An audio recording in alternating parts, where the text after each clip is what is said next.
Welcome to Forever Exiled, the Path of Exile podcast. You get that? The Path of Exile podcast? Oh, it is the Path of Exile podcast. What's going on? I am Justin, aka Tags. And I'm Tyler, Wrecker of Days. Welcome to episode 205. We're pretty sure it's 205. Yeah, we There's a little bit of a debate ahead of time. I was a little unsure. Is it 205? Officially officialized? However, at the very beginning of our podcast, may we pause a moment? Justin's got work, so intermission.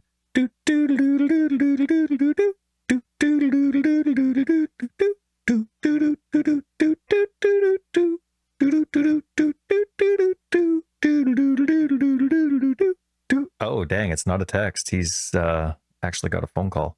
He's melding sorry to me, and I'm giving him some middle fingers, 2 of them, but with a smile. Guy love, you know? Oh, that's a good show, Scrubs.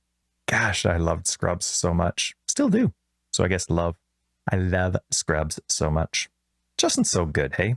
You know, he's like, obviously he wants to do the podcast. He's trying to not have all of his meetings, you know, scheduled around the pod, or he's trying to have his meetings scheduled around the podcast. He's all frustrated when something comes up while he's doing this personal stuff. Of course, work comes first. But he's so kind and gentle and smiling while he's on the phone. What a guy. Welcome back. Do I need to edit anything out? No, I was having a fantastic conversation with you. You agreed with all of my points about filters and my dreams for it. No, it was fantastic. Real life too. Yeah, it was. Actually, it was about exactly what a filter conversation would be like with you. Just I talk on the other end. It's exactly like you would just take off your headphones, go watch a movie, then you come back, and at the end you're like, wow, Ty, totally. Good points. Totally. Big shout out to all of our patrons, everybody supporting the podcast. We love your faces. Thank you so much. Patreon gets you access to After Dark. It's our podcast after the podcast, where we just continue to natter and talk, and you get a card and a sticker. So thank you, patrons. We love you, and we appreciate your support. How's your week, Ty?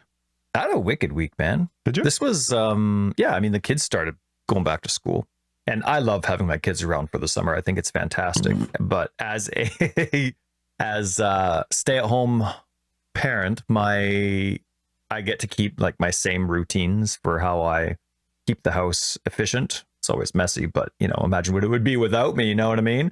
So anyway, I keep the same routines and do everything, but obviously having kids around the house, it keeps things a little bit messier, even though they're fantastic at cleaning up after themselves and doing their chores. And then it's obviously way more interruptions as well, right? So going back to school is one of my more favorite times of the year because it's the most wonderful time of the year. Routine.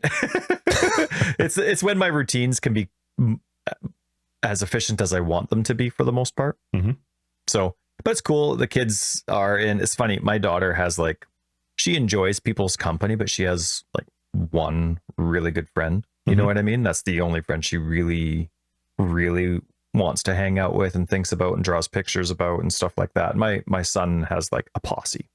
You know what I mean? Sure. It's like us, right? There's like 6 or 7 in his core group that's just the way they are. Yep. Well, my son with his new class ended up getting his whole posse in his class. They weren't split up. It just by total fluke, they're all in his class. My daughter has one friend and they didn't get in the same class.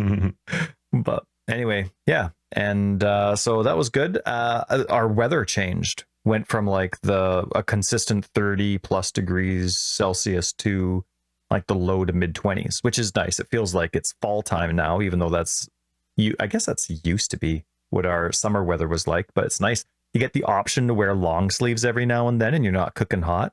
But I'm looking forward to the rainy weather because I really want to overseed my lawn before the winter comes. Last year, our fall was maybe 2 weeks, right? And then just went right into freezing overnight and it just screwed up over any overseeding that people wanted to do.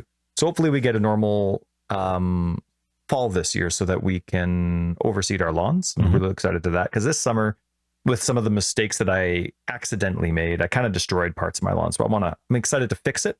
And I'm excited to remember my strategy for next year. And it's going to be great next year. Not going to water my lawn at all. Mother Nature's going to do it for me. And it's going to be green the whole way. It's going to be great. Anyway, so I'm looking forward to that. And it's nice to not have the blistering heat. And what else? My back's killing me, but it's for great reasons. Like I have a crappy neck and lower back. My doctor jokes that I'm 80 years old in certain parts of my body, about half my body. But anyway, my son and daughter, mostly my son, made this epic fort in the living room. Like, it takes over the majority of the dining room, which connects to the living room, which is kind of our TV room as well. And it's huge. We have a king bed, and he used almost all the bedding, like all the fitted sheets, all the duvet covers that we have. And like, it's all everywhere. It's huge. But to sit on the couch and watch TV, we have like an L-shaped couch. Mm-hmm. 4 people could sit comfortably, 5. All right. And anyway, it's a nice big L-shaped couch. There's like one spot you can sit to watch TV where the fort isn't in your way, because it's quite a tall fort. And we're having to climb over the back of the couch to sit there and read books before bedtime, or for me to watch a show when everybody else is in bed. So my back's quite sore from climbing over all this stuff, because I'm not made for that anymore. But it's all for good reasons, because every time you do it, you're like grumbling that there's a fort there, but then it's like, nah, this is awesome. It's fun to have the fort up all week. And it's not like I'm going to get him to take it down on yesterday, when the weekend's coming up and he could sleep in it coming the weekend. So anyway, it's been a good week, man. A good week full of family fun. That's good. How about you? How was your week? My week was good. It was really busy. The kids went back to school. I was laughing, actually. There was an email from our school about school supplies. Did you see that? So you guys buy your school supplies directly from the school, right?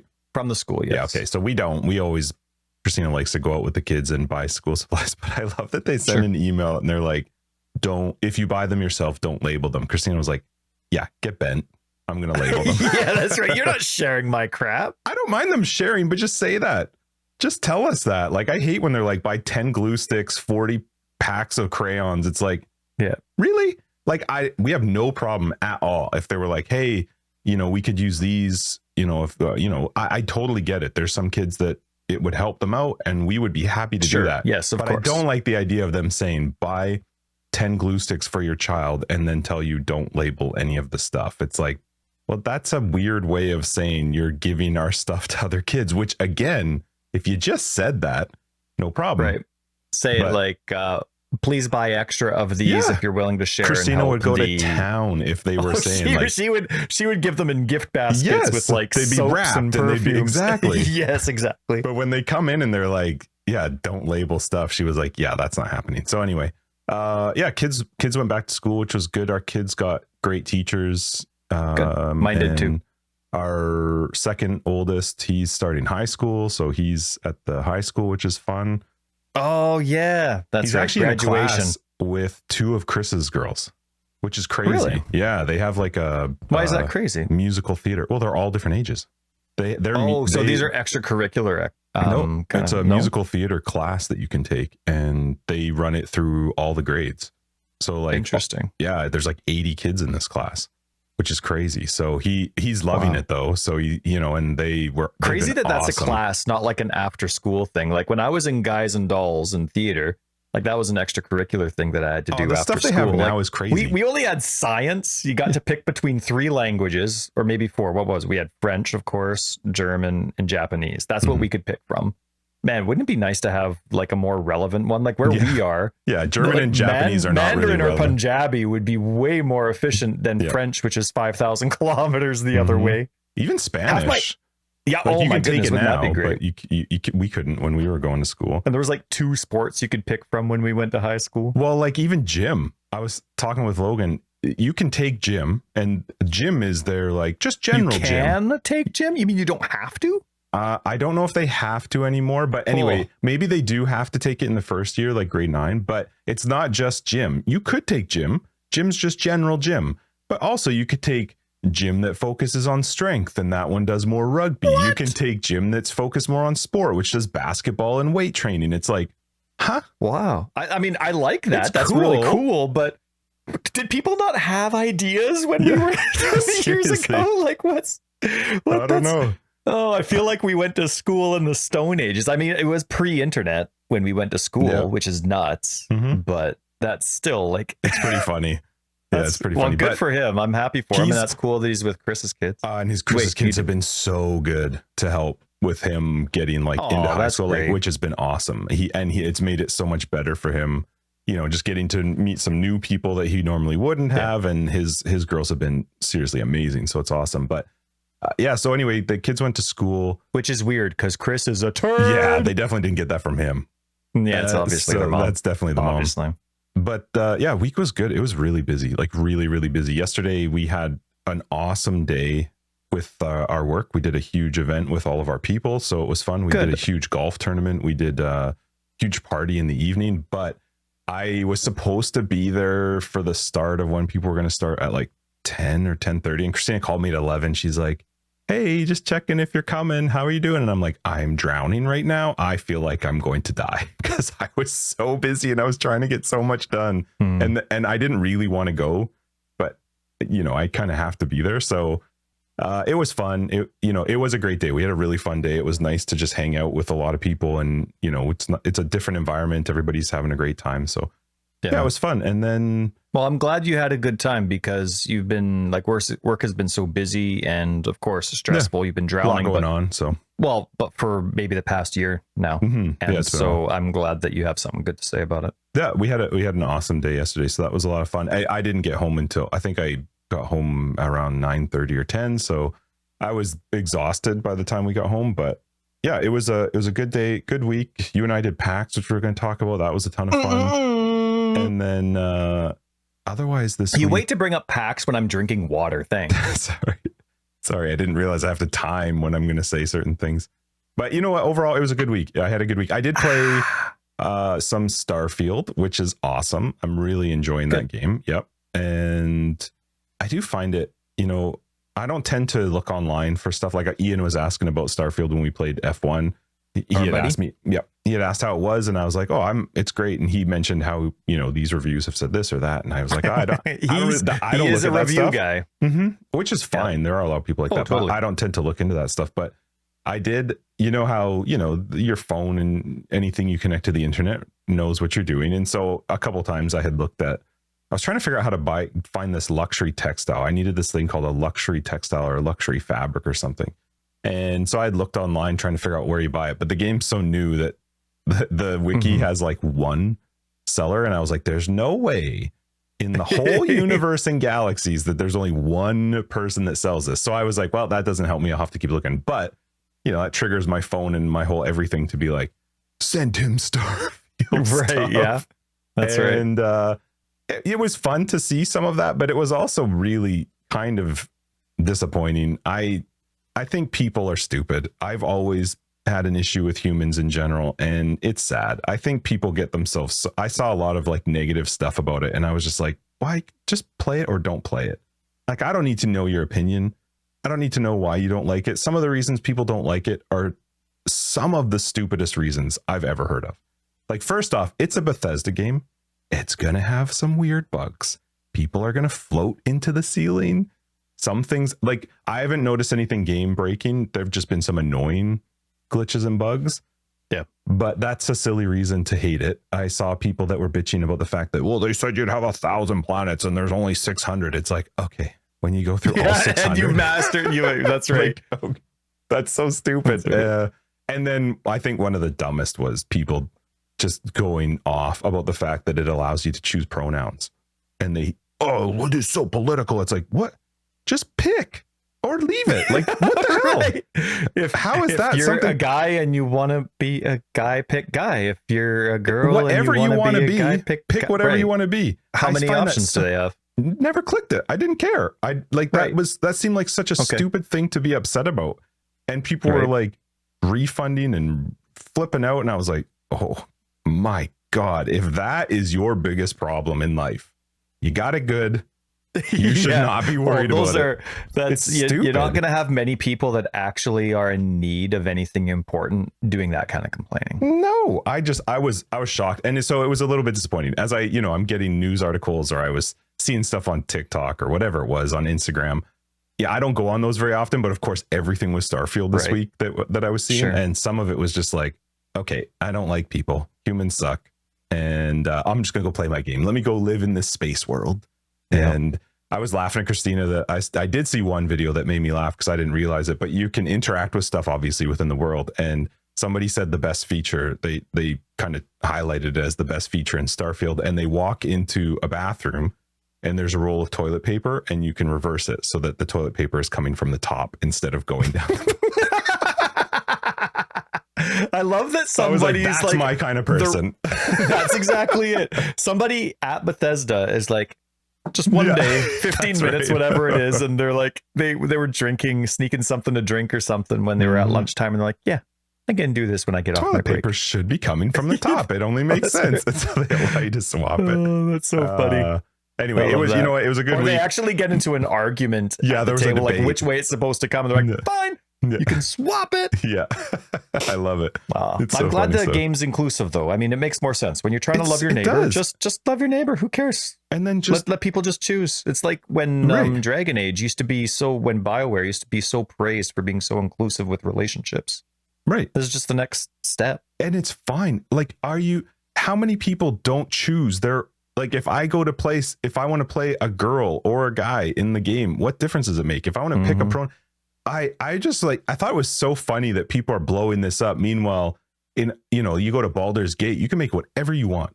You want a dick, you got a dick. Really good you want that a stuff too. vulva, you got a vulva. Like, you literally pick whatever you want, and it's up to you. I just find that so silly that people get so bent out of shape. It's like one drop down is getting you so worked up in this monstrous game. I just find that amusing. It's a bit funny, but I have been loving it. It's super fun. Good. It's very big, and which is fun. I heard it's only 600 planets, though. So. Yeah, I know. I'm gonna finish that in a week for sure. I think the only people who can be mad about that kind of stuff, like I'm glad I don't play games for a living, because that would get a bit depressing. If if you can finish a game in a week, that would suck. Like, Starfield is going to take me forever to finish, because I don't get to play it that often, and I'm just chilling. I hop in there and shoot down ships and go shoot stuff, and it's fun. So yeah, I had a good time with it. But let's get back into Path of Exile. What do we got? Well, you said we went to PAX West, and that was huge for us. We're too busy to do anything. We like to stay in our little city. We have our schedules, and so for Justin and I to go to PAX West is like a hermit crab. What did we go on Saturday? It was a Saturday, we chose to go September 2nd on Saturday. We tried to cross the border around 7. We got across the border maybe at 7:30, 8 o'clock. Yeah, and that after like 5-minute, me being delayed by 15 minutes picking up Tyler meant we sat in a lineup for, it was weird. It was crazy. We were looking at the cameras. So when we're crossing the border, whatever country you're from, we have the free trade border per se. Like, we can go back and forth for casual regions between the States and Canada. And so they have, because a lot of the transit that's there is casual, they have cameras that you can look at on a website to see how busy the lineups are. And so anyway, we look, and while we're driving down to the border, we're honestly like 3 minutes from where we would normally line up.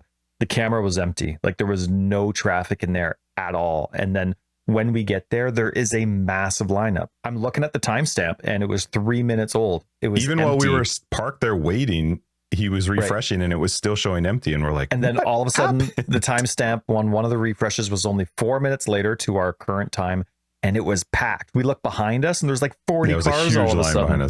So whatever it was, it was crazy. So anyway, but by the time it all went smooth. Traffic was great. It was like 2.5 hours after we crossed the border to get there. You drove well. Thank you for not being a maniac, which I know you're not anymore. Used to be. Pretty heavy. Chill in that right lane. Just give me that right lane. Oh yeah, that's Let right. me float my way down there. Although, America, fix your roads. Good Lord. Holy cow. Well, they make it. I forget the difference between concrete and asphalt, but they use the different one. They use the one different from us, whatever that is. It's just. I think I'm a flat half the time that I'm driving. I'm like, oh, what's wrong with my car? Yeah, it's very bumpy. Yeah, but traffic was good on the I-5, and then we get to the convention center in Seattle, and the stupid parking garage. It was, so we're parking in the convention underground parking. It's crazy tight. Like, I have really no idea how people, like, you have a small SUV. I have no idea how people with large SUVs or trucks can handle that small little areas. You can tell we're like not city boys because of tight spaces. It was really tight. We went down like 12 levels and there was no parking stalls. There was nothing. They forgot to put up a sign that says the parking area is closed. Yeah, cars are driving up with their windows open. They're like, it's full, it's full. I'm like, awesome. What do I do? We do a 20-point turn trying to turn around. Yep. There was honestly like 50 cars ahead of us, 50 cars behind us in this most narrow way. And they were still letting cars down. Right. And so we're trying, anyway, we were like an hour, maybe an hour and a half in this parking lot trying to get back out. And as a human being, I have never needed to use the washroom as badly as when we like I got in there knowing that I needed to use the washroom, but I thought, well, whatever, we'll park, we'll go. There's places everywhere. We were in that thing for a long time, really long time. And when we came out, I said to the guy, I'm like, there's no parking spots in this place. And he's like, oh, there's parking like right there. And when you pulled in, it said $40 for the day. I was like, fine, whatever, that's fine. But then when you drove further in, it's like got a breakdown of like per hour, per whatever. I thought, okay, whatever. So we drive down. When we come up and I say to this guy, oh, there's not even any parking in here. He's like, oh, well, there's parking right over there, but it's $40 for the day. I was like, that's where I fucking wanted. Like, right, we could have turned in there. There was no sign or anything. No, there was nothing. So we park over there, and we got the last spot. That was a joke. Tyler had to find a spot for us to squeeze my car into. I wanted to pee in a corner. I was dying. Like I couldn't walk. It hurt to pee. And but there's cameras everywhere. He was joking in a not joking way that he was literally considering just pissing himself it was so and then painful. Just go shopping, like go to the bathroom, clean up, and go shopping. So we ran into the Cheesecake Factory, and I didn't even ask. I just walked straight to the bathroom. Tyler thankfully was there to guide me because I was walking all over the place. I was like, I'm going to pee somewhere.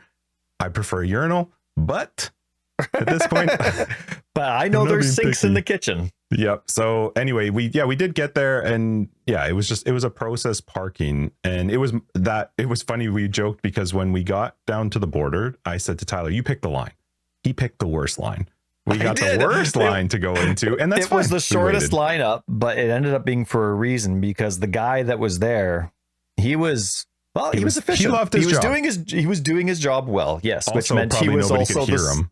No, freaking mumbles so over there. Quiet. Yeah, move your lips. Yeah, border services officer. My direction, sir. Anyway, but yeah, he took a long time, so I picked the wrong lineup. And then I had it in my GPS that we were going to go to a parking garage that was close by, and as we were driving towards it, we just happened to right at the convention go. I was like, oh, they got parking right here. Should we just go in? And I drove in. Well, so that was two bad decisions. We each made one, and mine cost us 20 minutes. Yours cost us an hour and a half. But the funny thing is probably lifetime. I'm sure I've done permanent damage because to your bladder. Yeah, now it's like you have to go to the bathroom every 15 minutes. Mm-hmm. But after we did that, the convention center. Now I guess. Yeah, even that didn't go well. It's the first time for us at a convention center like this in this kind of city, because all the other conventions that I've been to, it's just been a massive one location area where, it's like a massive airplane hangar that just has tons of booths, like a building like that. So we've never didn't even know this existed, that there were convention centers that they just had like 6 buildings within the city within close proximity.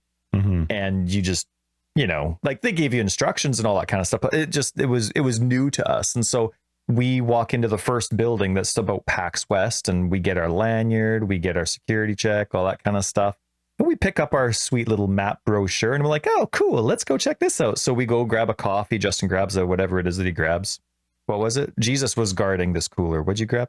I don't remember. Probably an energy drink. Funny. What a nice little picture, hey? Thanks, Jesus, for the coffee. And so anyway, we get there. And we're finally relaxing. We're chilling out. We're checking out all the wicked cosplay by everybody.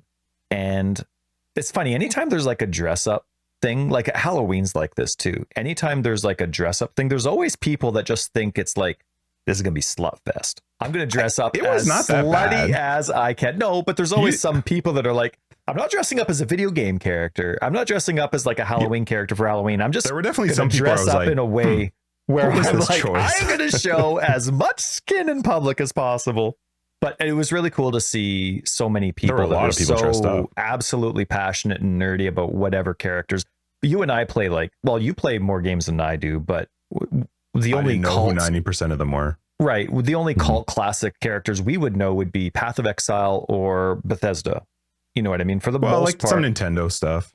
sure, You but know, we so would know many some of the of them. characters, they're like We're outside of that, JRPG kind of yeah. stuff, Mhm. and we wouldn't know who they are. So anyway, really cool. Also, to some see of them all I that. don't think were characters. I think some of them picked up like a Scorpio outfit or like a ninja outfit from you know, the Halloween store. But it was fun. There were a lot of people. A lot of people there. Yeah, a lot of people there. A lot of people dressed up. So we went into the first area. And that's when we realized we were over our heads. We didn't know what we were doing. So we were desperate. We were so old. We needed like signs, and there were even like taped arrows on the floor. Like if you're going to this building, go this way. If you're going to this building, go this way. Unless you knew what you were going to. Where's the arrows? They didn't put arrows. I need to turn. Then you walk like 3 feet ahead. You're like, oh, okay, keep following the green arrow. But as we're going, so we're like, we finally get the map right, and we're going, and we finally are like, oh, okay, GGG. They're at 2905 in the summit building. So we're like, okay, we don't think it's this. We know it was in the arch. We didn't know where we were. It didn't make any sense. And so we're going along and we're on our way to the GGG booth. And then all of a sudden we see Chris Wilson. We're going up the escalator. No, we're going down. We were going up, but there's like 20,000 floors. So we're going up, and on the floor we were getting to, he was also going up. No. And whatever, he was going down. Who cares? He was going up the. He was heading up the opposite direction from us, and right. we were and like, it's not like the escalators are close together. There was 20 feet between them, and so we see Chris going up, and we're like, he's like the guy. He's one of the people we're here to see, and so we were debating because. Well, we also thought in our heads, do we know we're going the right way? Because why is he going that way and we're going this way? So is he going to his booth or is he on his break? And we're like, well, do we chase him down? Because that, if he's on his break, you don't want to bother him. And so anyway, I yelled after him. He didn't hear. Somebody else was yelling after him. He noticed them. And then there was that awkward thing he's like, oh, shoot. All right, I got to wait for people up top now. And anyway, we saw him. We're like, okay, well, he's probably just going to his booth. So let's just go our way. We'll let the fans deal with him. And then we'll see if we can interact with him and the others when we get there. It took us about an hour and a half to find GGG's booth because we thought we were in the right building, but then we were in the wrong Two building. times we thought we were in the right building. So then we went back outside. We're going up 7th or whatever the street is. And then we go into the other building, which also ended up being a wrong building, but we were pretty sure it was the right building. So then we go down. Then we asked one guy, Tyler asked one guy, this guy, he gave fantastic directions for someone who knew what he was talking about. Do you remember when he was like, all right, so you're just going to go out Summit, turn left on the 7th, then you're going to turn right onto B lane, and then you're going to look for Arch, then you're going to turn right and you're going to go left on 9th. And I was like, he finished talking. I was like, I don't know. Can you just put in my phone? Like, but we got there. The guy helped us out. And honestly, if we were paying more attention, we probably would have gotten there our first try, but it was a little bit overwhelming being around people because we didn't know that there were two things. We didn't realize Summit and Arch was actually different buildings. We just thought they were different rooms within the same. Yeah. In fact, building. As we were first walking up to it, we saw Arch and Summit. And we're like, I don't know, Summit, like where they do the meetings and like the things is like right. Arch. We didn't know, so that's why we went to Arch first. But it was figured it out. It was a trek. We went on a trek. We got our steps in. And then we get there.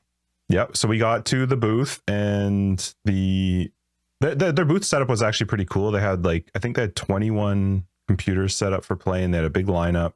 And then but that was all the booth. It was just like cool decorations, and then the computers there, and then they had a small desk where the honchos would sit. Maybe it was for autographs or whatever it was. But when we got there, Jonathan was chilling. And so here's the thing, they're big deals, right? Jonathan, Chris, Rory, they're big deals in the PoE community, right? And you just expect, even though pathofexile, I don't know, I heard Chris referencing himself in a previous interview, he was just talking about now he, considers themselves a AAA game, AAA company, right? And so it just, I don't know, it's it's Seattle, but it's a specific convention. They're not going anywhere else on the West Coast. You just picture more than just Seattle traffic going there and going to their booth. I just assumed that there'd be a massive, just as big of a lineup to meet Chris and Jonathan at that booth than there was playing the game. There was nobody. Jonathan was just chilling out, looking at his phone, having a good time. So I walk up. I was expecting to wait for forever and think of something to say so that I wouldn't just be, hi, my name's Tyler and I like you. You know what I mean? Which is what you did. It's just exactly what I did. And a poor guy who's like, hey, It's nice to be liked. Like, that's not what he said. He was very kind and professional about it, but Jonathan's not like a conversation starter. You know what I mean? Like, it was the go-to, like, hey, well, have you tried our game? Is it pretty cool? And I'm not there to play the game. You don't have a summoner. What do I care? But yeah, they didn't have any, but we were wondering if there was going to be a difference in the game demo between, because they saved the druid for Gamescom. Is that what it's called? Or whatever it was they had in whatever, yeah. Whatever it was that was in Germany that they were at the week before. They didn't have any different kind of builds or anything. It was the same thing for Gamescom and PAX West. But yeah, so we were able to just walk right up to Jonathan and introduce ourselves and say hi. And so that was really neat. But then our initial conversation with him was pretty short. I was kind of nervous and I couldn't think of the million things that I wanted to say, congratulate him on, or ask questions about. First one was kind of awkward. I felt like they were also a little bit tired too. Like they seemed a little bit, like Jonathan and Chris for sure. Jonathan, we can talk about our conversation with him later. He definitely got more into it in the second time we chatted with him. Yeah, we talked to him about 2 or 3 times. So then we went, and I don't remember who we see first. We saw Rishi came Rishi? Up to us because Rishi noticed us. Recognized because he remembered and walked right up. Interview. He's like, Justin, and they made out. So we had a great conversation with Rishi. So he came and hung out. We talked to him for a while. We talked to him about the Germany Gamescom. He showed me some pictures from his phone, and that was crazy. Like, we thought PAX was nuts. Gamescom had like 300,000 people. It was 10 times like 13 buildings or something. He was showing me pictures of one of the hallways, and I laughed at him. I'm like, no, I would have gone home. There's no way. Yeah, it was crazy. Right. He was saying that the lineup to play the demo was 3 to 4 hours long. At PAX West, it was 2 hours because they were capped. They actually capped the end of the lines at PAX West. So a person working for PAX West will stand at the back of the line and has a sign actually on their back that says no more, that they're not allowing any more people to do it. And Rishi was actually saying that, or Rishi or Rory, I can't remember who was saying that the PAX West people actually wanted them to shorten the demo to 25 minutes. Or no, they wanted 25? PAX West wanted 15-minute demos. They wanted it shortened, and Rishi was like, that we can't. Like, you've barely gotten into the game if you've only gotten 15 minutes in. So they didn't, which is That's awesome. Right. They're so passionate about their game, they just ignored the rules and gave people a 25-minute limit instead, which I thought was awesome. Yeah, it was good. So yeah, we chatted with Rishi for a while, had a really fun conversation with him. Man, it said like, I don't know if Tyler has an order to this, so sorry if I'm going out of order. As we're chatting with Rishi, just go. Octavian comes over, so then we got into a conversation with him as we're talking. And for those that are new listeners, they're both friends of the show. We've had interviews with them in the past. Octavian's been on a couple times. Rishi was our most recent GGG interview. So yeah, so we were chatting with them, and then as we're talking, Rory joins in, and then we're just chatting away with the three of them. And yeah, it was really cool. It was like we were all just buds. They were just talking about everything and anything. It was really answering nice. A lot of questions. Like, we were joking with Rory about some of I'm trying to remember who we talked about. We were talking about the path, the skill tree, and Octavian and Rishi were saying that the reason that that the skill tree was not available is it just wasn't at a point where they felt good enough to have it. But then Rishi said, it's going to be way bigger though than PoE 1. And then Octavian's like, well, it was so funny watching the two of them go like, well, and Rishi's like, no, it will be. And he's like, yeah, but there's no scion. And he's like, yeah, but there's way more points. And I was like, this is amazing. I know, right? It was so neat because when you get them, and they're not saying stuff that they're not supposed to, they're talking to us freely. Rory's, of course, at the top of the company. He can say whatever he wants. He knows what's spoilery, Rishi what's even not. Joked about that too. Right. And then, Octavian and Rishi, like, it's just, it was neat to have people from so many different aspects of the game, but to have people that are so high or powerful, or like have their fingers so deep into the core of Path of Exile to just talk, but they were so free with their time. It wasn't like, and I was surprised, and this isn't a criticism.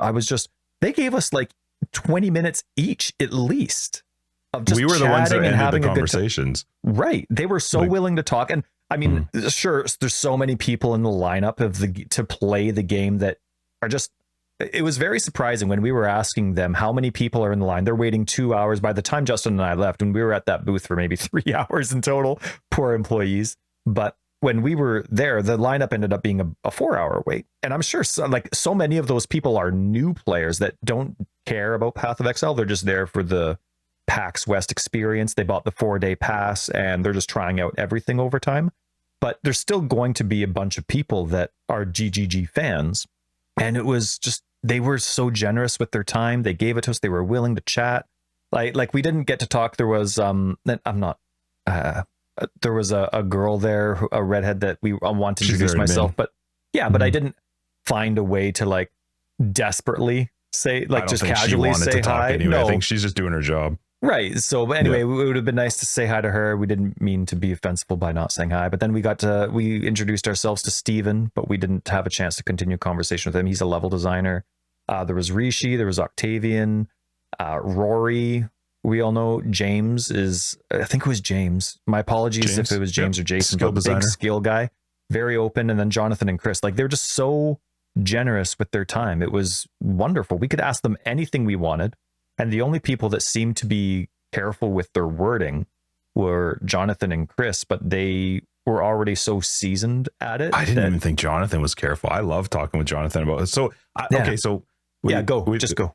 Well, so with Rishi Octavian, we had a really fun conversation. Then with Rory, he was fun because he was just open. And then I started asking him stuff. I was curious about other stuff. So I was asking him like, how the hell do you guys do this? Like, it's crazy to me that you have their game installed, because I think Alienware sets up their computers, and I was like, so how does the game get on there? He's like, literally half an hour before the event starts, we're running around installing it on all the machines, which is crazy. He was joking with the half hour, but yeah, he's like, it's I don't think so. They install it and they block all the USB. I turned it down. I turned it down. Worst. Why would it ding? Yeah, they run through and quickly disable all the USBs on all the devices so people can't copy anything off of it. But it's pretty crazy how that event goes. But they were definitely tired because they had just done, so at PAX West, the event ran from 10 a.m. to 6 p.m. But at Gamescom, it was 8 a.m. to 8 p.m. And so they had just spent 4 or 5 days doing 12-hour days. And then flown. Right. And I think Octavian said it was like, or Rishi, one of them said that it was a 40-hour trek from New Zealand to Germany, which is just the process of, layovers and all that kind of stuff. I think it only took them about 12 hours to get from Germany to Seattle, but that's so much traveling. Then you've got the time shift and stuff. Like, right. I could definitely see the tired in a few of them more than others. Yes. But they were super fun to talk to. Then we went and chatted with Jonathan again. And this time I just started like rapid fire questions, and he was good. Like, it was just part of the natural conversation, and he was just going. Yeah, it was great. He definitely brightened up and started talking a lot more as we got talking about PoE 2 stuff. But I started asking him about, oh man, I'm trying to remember now all the stuff. I have a list for some stuff that I remember, but I want to apologize, people. Like, Justin and I went there as fans. Yes, we have the podcast. Yes, we would love to have every single one of those people on there. But we went there as fans. Like, we didn't go there to promo our podcast or to specifically take notes. You know what I mean? Like, we just wanted to enjoy their company. We're just hanging out. Introduce ourselves. We were expecting like a 30-second hi, bye with each of them. So the opportunity to talk to them freely, we just wanted it to be friendly and casual, which it was. But so we obviously didn't take notes. But it was so surprising how much we learned about both Path of Exile 1 and 2 that it's not really public knowledge. You know what I mean? Like, it wasn't in their interviews. It wasn't in their videos. It hasn't been in any of the, like, even when we were talking to Chris Wilson, when some of the Path of Exile 1 stuff, that's just not stuff that comes up in their Twitch presentations that they do. So it was just really cool. We got talking with Jonathan about, I don't remember how this part came up specifically, but we were talking about one of the acts. And in this particular case, it was Act 4, I think, that him and I got talking about. And it was about the fact that there's going to be these islands that you can actually choose to travel to, but that there will be 7. I think there were 7 choices of islands, but you'll have to complete 3 objectives, but you won't know which island will have the objective, and you'll have to figure out like sort of which is kind of cool, because that will also shift each league as to which island you have to go on to. But so one league will have out of those 7 islands, the 3 objectives will be on the same islands for the whole league, but then next league, which islands those objectives are on will be different for everyone. Yeah. And so then I was saying to him, so what happens on those other islands though? Like, is there still some purpose to doing those islands? And he said, well, one of them will have the trial for your ascension. which was new to us, that was still sort of how it will happen. And because they were saying that trials aren't how you get yours, so it was an interesting. They said the lab was gone, but then he said you'll do the trial for your ascension on one of those. And then what was cool, so there were I'm gonna go a little bit off trying to remember, but there were two things in particular that really stood out. One was that you'll come back to these islands and different parts of different acts in endgame, which is going, he said there will be this token that drops that you will actually take back to some of these past acts that will change things, and you'll interact with it differently, and it becomes some part of the end game, which is really cool. I'm curious to know what that is. We didn't push them any further for that part, but then also they are now going to have the world procedurally generated each league. So just like a map is procedurally generated when you go into a map, the entire, I don't know if it's still called wraeclast or whatever, is going to be procedurally generated each league, which means the layouts will be different. Things will change within the maps every league. And he was really excited about it. He's like, I'm super, he actually said that he's really excited to take what they've been able to do with how they procedurally generate maps and now use it to procedurally generate the worlds. That's right. And then one more thing I'm going to throw in there is that we asked him, because in our last episode, we talked about the fact that they were bringing back league content. You and I talked about, like, do we like that? What league content, whatever. So I asked him about it. I said, you guys have mentioned that you're going to be bringing in league content. Is that just Pathofexile one league content in a PoE 2? Yeah. I said, is that every, like, is there a, are you guys like balancing them or figuring out which ones you want? And his response killed me, because he's just like, well, it depends on which ones I like. And I love that. He's like, yeah, the ones that I like, they're going to come in. The ones I don't like, I don't. And so I'm like, all right, which ones do you like? That's right. And so Incursion and Delve are coming back for sure, which is Alpha and Delve. Yes. Yeah. He said those were his two favorites. And I don't remember. He did tell us ones he didn't like. I don't know if he used the word hate, but I wouldn't expect. We asked him which ones he doesn't like. That's right. Yeah. I highly doubt Metamorph will make PoE 2, according to Justin's not Josh. What's his name? Jonathan's preferences. So that was kind of neat. I just like that. Like, companies are run like that at some point. At some point, the higher ups just like, nope, don't like it. I don't like it. Whatever it is, whether you're running a gas station or whatever it is. Nope. Yeah. So really cool things to figure out about PoE 2. There was of course the guarantee while we were discussing it that ascendancies there are going to be 4 level ups for your ascendancy. We were humming and hawing about some of but it is definitely 4. Well, I guess it could be more than 4, but he was saying how then you'll end up finding your last trial to ascend in maps. I don't know if he specifically said trial in maps, but he said your 4th ascendancy will be found in maps.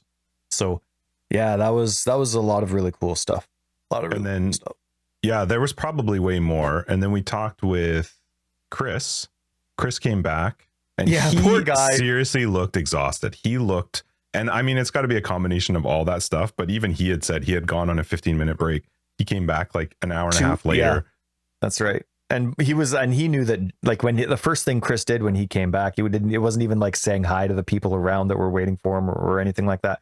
He walks up to Jonathan, puts his hand on his shoulder, and Jonathan's like, wow, you okay? And he's like, oh yeah, a break. It's not a break, but it's all good. And then he looks at Jonathan and he's like, puts his hand on his shoulder. He's like, and you, my friend, need a break.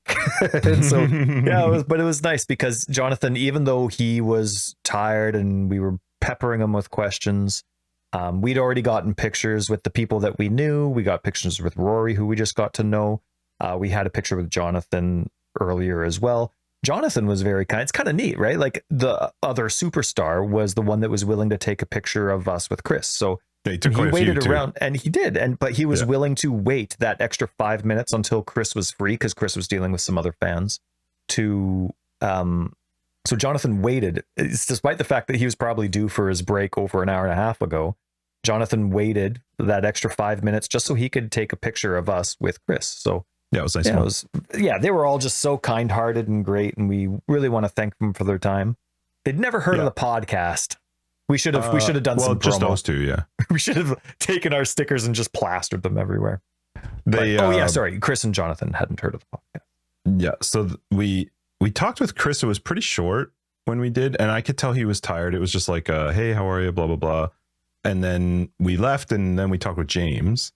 And James came over to us while we were watching some people play the demo. and we just got chatting with him, and he was awesome. First off, great.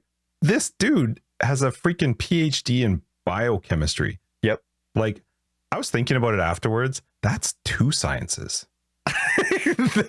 that's 2 smarts.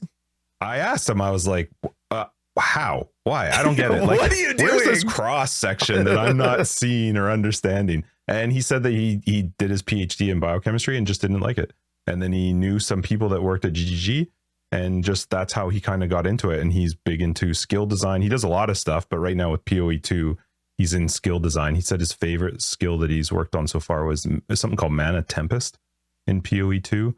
That's his favorite. I think it was called Mana Tempest, where you stand in it and you drains mana, but you do more power. And his favorite skill, I think, that he's made was Winter Orb in PoE 1. No, brand. Winter Brand. Oh, was it Winter Brand? Wintertide Brand. Yeah, okay. It was a brand that he loved. And yeah, so talking with him was a lot of fun. We chatted a lot about the different skills and stuff. And yeah, we were joking that people probably don't like talking to him at the company because he's just so smart.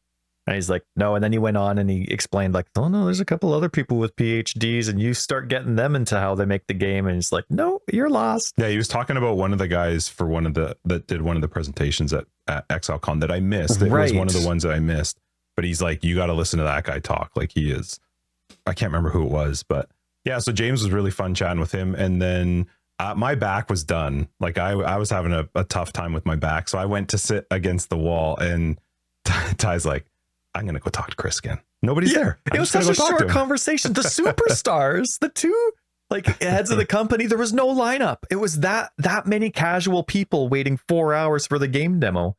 But even while like you could see that there were just people nervous to go and talk to people, because when we were talking with Octavian and Rory and Rishi, there were people that were walking. So kind of like it was a really tight place where we were, just because there's so many people. And so we just ended up the conversation we were having with the 5 of us, and on and off, sometimes 3, 4, or 5. But the conversation we were having, it was kind of like the exit where people would, after they were finished their time with the demo, they would leave.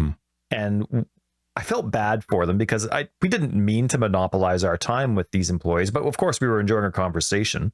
And so we kept the conversation going. I didn't feel bad at all. But there were people that were walking out, and no matter who we were talking to, they were looking. Yeah, they were like, they didn't want to interrupt, but they wanted to get their like little handshake in or something like that. And so anyway, it just baffled me again that Jonathan and Chris didn't have these lineups of people like there would be people that were waiting behind me as I'm talking to one of those 2 because I'd have a question. And so I'm like, okay, I'll get back in the back of the line kind of thing. All that other people go. And the person that comes up, he's like, so Path of Exile 2, is that? And they like know nothing about the game. Yeah, there was one that came up that was brand new, talking to Octavian, that was like, I just got started last month, and then started asking questions about. Right. Like the people that know very little, they don't know who they're talking to. They think they're just talking to like the PR rep or something, but they're actually talking to the Chris and the Jonathan of the company. I don't actually remember if it was Jonathan or Rishi or Octavian. I actually can't remember who, but I do remember asking them like, what percentage of people, I think it was Jonathan. I assumed most people that were in line were people that played Path of Exile 1, and they were finding that it was actually closer to like 30-40% of them had never played Path of Exile. And this is where these conventions confuse me, because these conventions are not for people like you and your personality. No, first off, lineup, go to hell. Not going to happen. But second off, I don't get the idea of standing in a lineup for 2 hours to play a game you don't even know. And then I was even more confused to see there was a 2-hour lineup to play Baldur's Gate 3 and some of these other games that it's like, go home and just play it. I just find that so bizarre to stand in a line to play a game that's already out.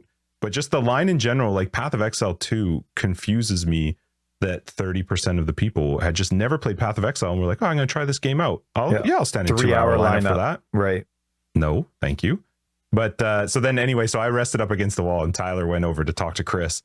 And I was trying to find a way. Like we were there. We're never going to be there again. Like Chris and Jonathan and all of our friends, I call them friends now, friends of the show, but like, they're all so great, but we're not going to be able to see them again. So like, there's the part of you that's like, well, you don't want to be weird about it. But then there's the part of you that's the fan where like, I don't care if it's weird. I got to find something to say. So Justin's resting up against the wall like an old man. And I'm there and I'm like finishing my salad, like way overpriced salad. Yeah, don't go to conventions with Tyler. He will bitch about the price of stuff. It was the smallest salad. It's a convention. Like, they can charge. It's like an airport. They can charge you whatever they want. They don't care what it costs outside. But it was insane. Anyway, it was. So also cans of Dasani water. What the hell, America? What is that? Yeah, cans. I've never seen that before. I get it makes sense that Tyler brought up a good point that you don't have the twist cap and the plastic, blah, blah, blah. But I didn't even see the water. I was like, they don't sell water here. And it tasted weird. He's looking for a minute and then he's like, oh, it's a can. I thought it tasted fine, but it was just weird to buy a Dasani water in a can. I've never seen that ever before. Yeah, probably better for the environment. More recyclable than the disposable plastic. But anyway, so we're like hanging out there. I'm finishing my salad and I'm like, I gotta think of something. Yeah, this is actually his conversation with me and him. Chris, there's nobody talking to Chris. We've spoken with Jonathan for like 25 minutes. I feel like at one point you thought of something and then you came back and you were like, no. Right, I did. I was like, okay, yeah, no, I got a good question that now I can go back up to Chris and be like, no, I got this. This isn't going to be weird if I go and ask him this question. And then I come back and I'm like, I forgot what it was. And then so I'm like, oh no, okay, I can go and talk to him about this. And then I go up and that conversation was nowhere near as smooth as it was going on in my head. I was so nervous and awkward, but I was talking to him about filters and like guide integration. I remember a while ago, and I brought this up a couple times in the podcast, but only maybe more old school listeners will remember. But there was a while ago, maybe a year ago, when maybe a year and a half ago, for all I know, Bex was replying to Enki, who's always been a fantastic content creator, very smart and good at the game. I wish he had 10 billion more followers than he does because he is a fantastic content creator on Twitch. But Enki, he was just having a frustrating time with guide writing. And as a ex-guide writer myself, I know exactly what he's talking about. This just system's not meant for updates and guide writing and updating. Like even the preview system, if you have 50,000 characters in your forum post, which is what guide writers need to use, when you go to preview your changes, it sends you all the way back to the top of your edited post. It doesn't set you like where you're on your edit screen back to where it is. It's just very DOS and basic. And it's just so frustrating. Like it just costs the majority of time it takes to make a good guide is just the restrictions or the basics of the system. It's just pure HTML. That's it. And so there's nothing fancy about it. So anyway, he was having, this is again, a year and a half ago, maybe, a small complaint on Twitter about it. Bex responded and she said, I can't tell you why, but now is a fantastic reason. Now is a fantastic time to give us feedback on what would help you in the future as a guide creator. Yeah, I don't think that went anywhere. Well, who knows?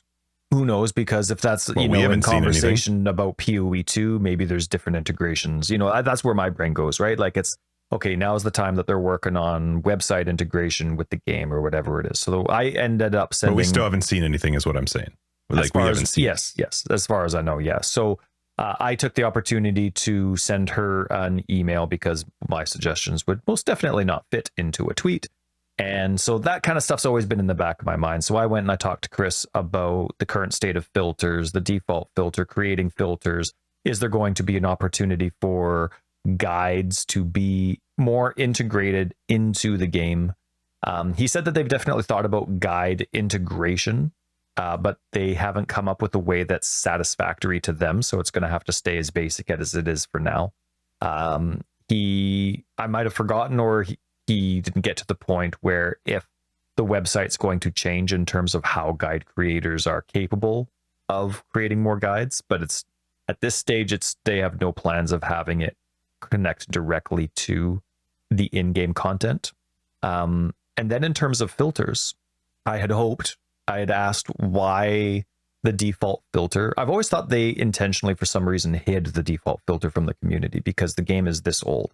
But now when you go on the website and you go to create a filter on the GGG website, it gives you one block of an example, like show, and then it gives you a base type, a couple colors for their borders and backgrounds and text, and then that's it. And then, but when you go to click on it, that example disappears and you have a blank slate.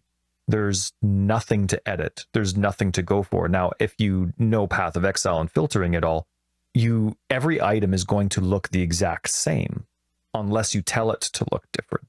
So when you start with an actual blank slate on the website of creating a filter, you literally have to create or input every single item in the game. Like we're talking hundreds of base types, insane amounts of currency, insane amount of fragments, so many different div cards, like all of that.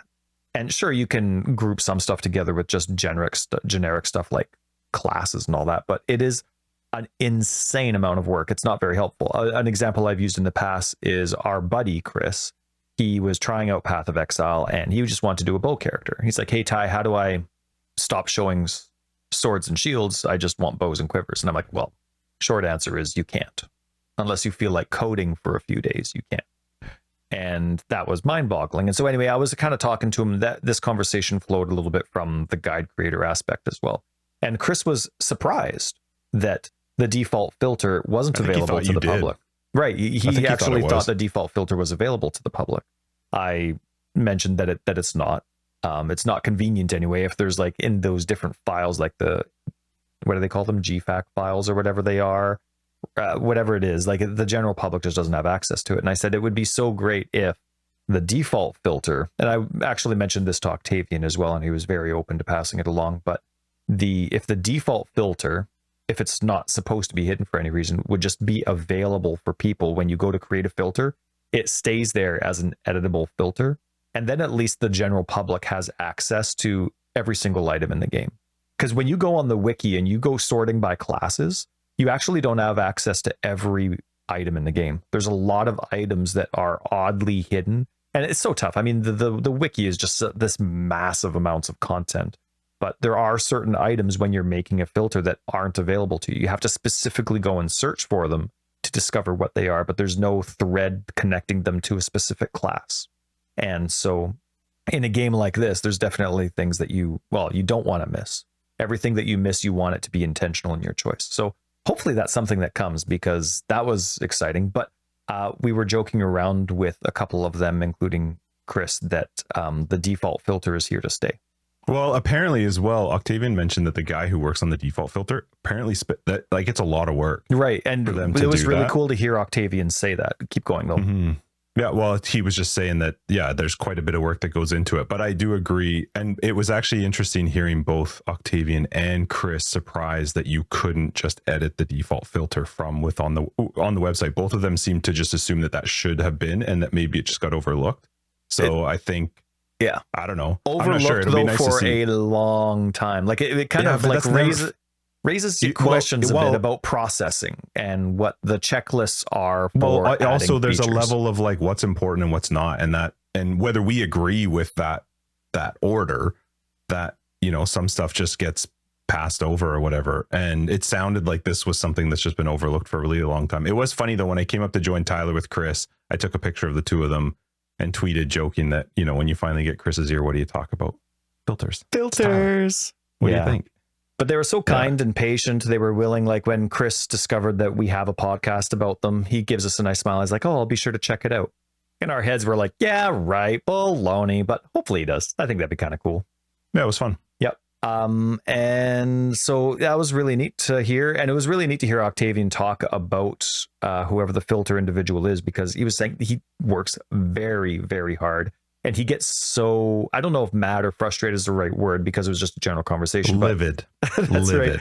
Right. But when GGG makes small changes to the game just before launch, the guy said, like, because I'm a filter creator, so I get what it is. But when you have a certain system, this is the drop rate, this is all this, like he has way more they have way more information than we do when making filters.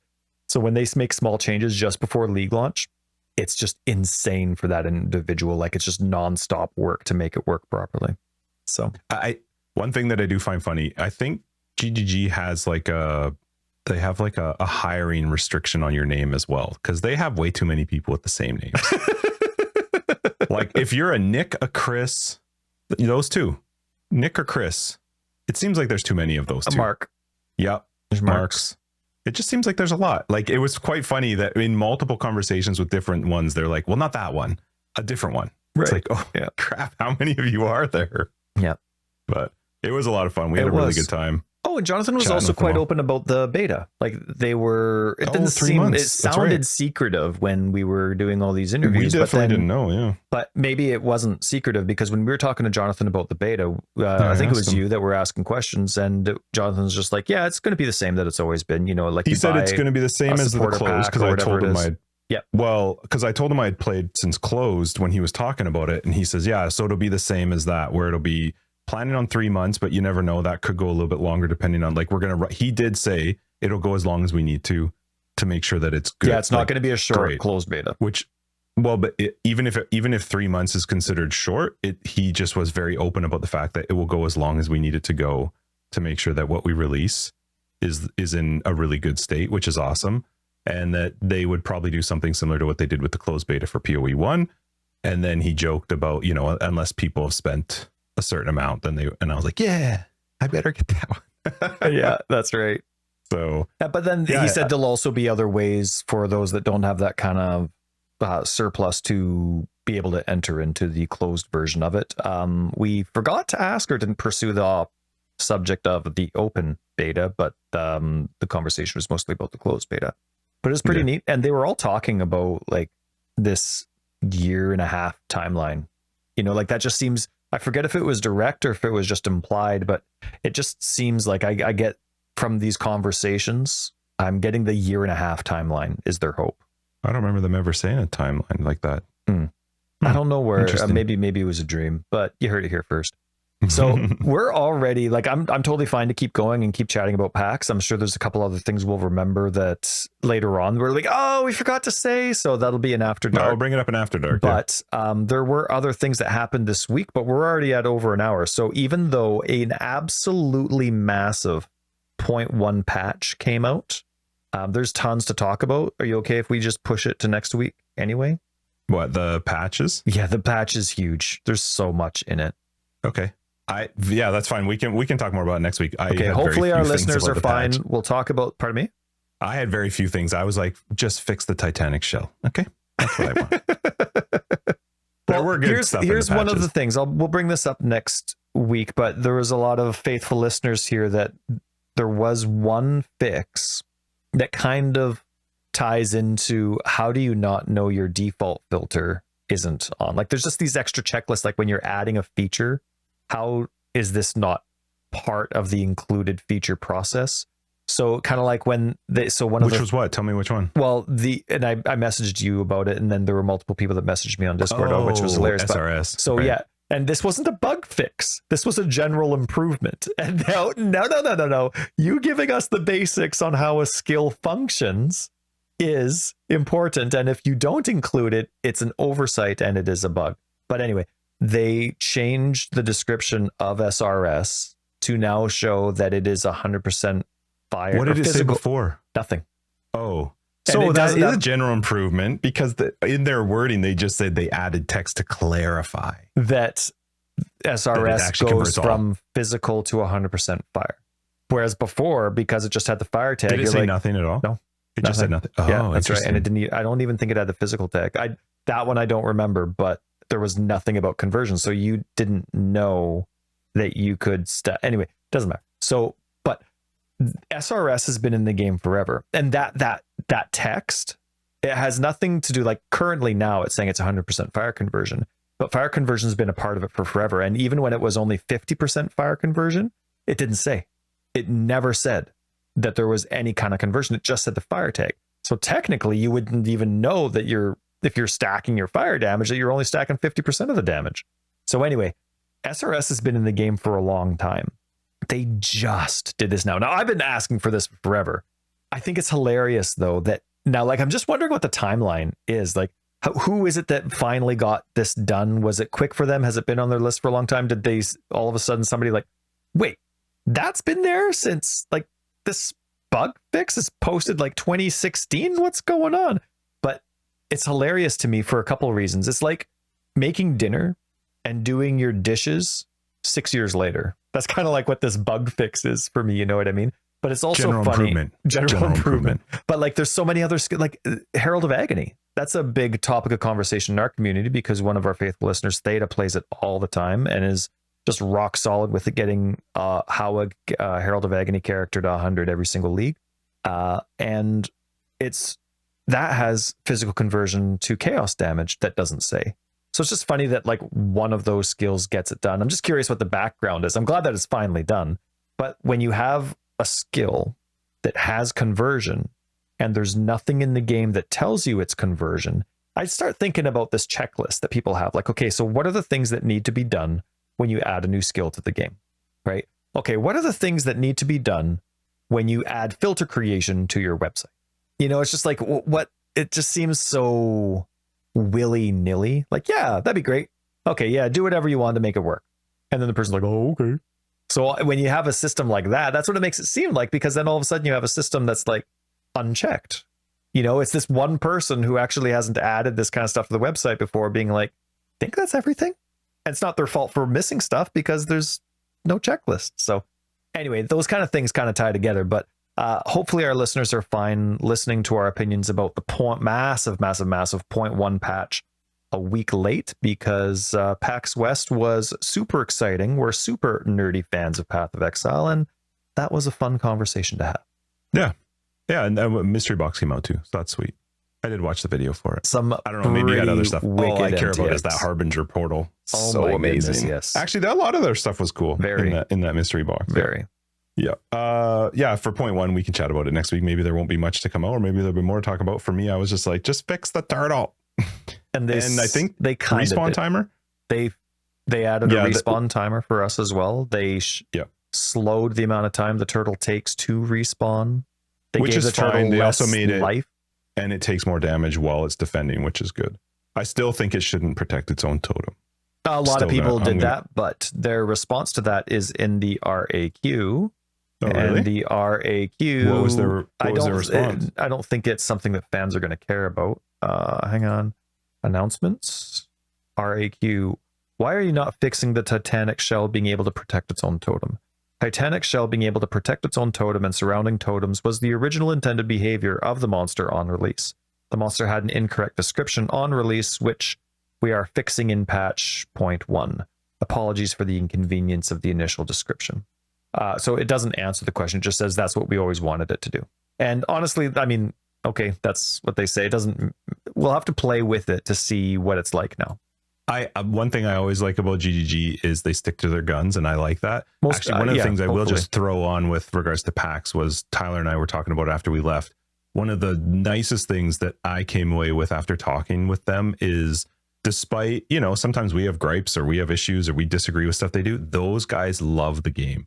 And it's really fun to hear them talk because you could tell that they're very passionate about what they do. Yeah, it was great. And that's a really nice feeling for the people who are, you know, in charge of creating the game you love to play.